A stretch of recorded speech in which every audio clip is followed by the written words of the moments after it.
High বন্ধুরা, back to my চ্যানেলে তোমাদের সবাইকে স্বাগত। আশা করি তোমরা ভালো আছো। তোমাদের ভালোবাসা আমিও ভালো আছি। দেখুন বন্ধুরা, আমাদের ধান ঝাড়াই চলছিল, হঠাৎ ঝড় বৃষ্টি আসলো, রাত্রে বন্ধ করে দেওয়া হয়েছে। দেখুন সব কিছু গুটানো আছে। এই যে ধান ঢাকা ছিল, এই যে চারিপাশে ভিজে আছে দেখতে পাচ্ছেন বন্ধুরা, জল ঢুকে যাচ্ছিল, তাই তাঁবু দিয়ে ঢাকা হয়েছে চারিপাশে। আর বাবা এসে সকালবেলা ধান বলছে ধান উড়াবে। দেখুন ওই যে সব কিছু ঢাকা আছে, মেশিন টেশিন সব গুটানো আছে। দেখুন সব গুটানো আছে। এরপর বাবা শ্বশুর মশাই, মানে আমার বাবা আর শ্বশুর মশাই দুজনে ধানগুলো উড়িয়ে নেবে, আর বাদ বাকি ধান পরে ছাড়বে। দেখুন বন্ধুরা, এই যে তার মধ্যে আমি রান্না চাপিয়েছি, এই যে রান্না হচ্ছে। তার মধ্যে ঝড়ে অনেক আম পড়েছে, ওই গামলায় আম আছে অনেক, দেখা যাচ্ছে বন্ধুরা।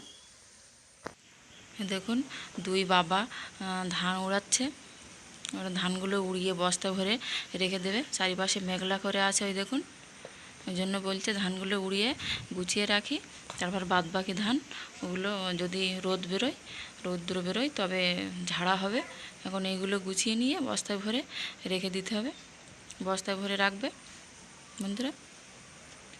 দেখুন এই ভিডিওটা ভালো লাগলে, এই যে ধানগুলো এই যে ঝাপানো আছে, ভিডিওটা ভালো লাগলে পাশে থাকবেন, সাপোর্ট করবেন বন্ধুরা।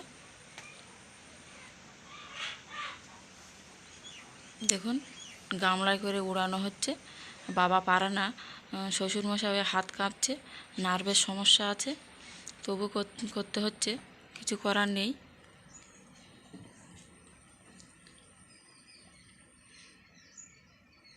খড়গুলো বাঁধা হয়ে গেছে, সব গুছানো হয়ে গেছে, খালি ওই আওড়াগুলো বাকি, আর ধানগুলো উড়ানো হয়ে এবার বস্তায় ঢুকানো হবে। দেখুন বন্ধুরা, রাখছি বন্ধুরা, টাটা, ভালো থাকবেন।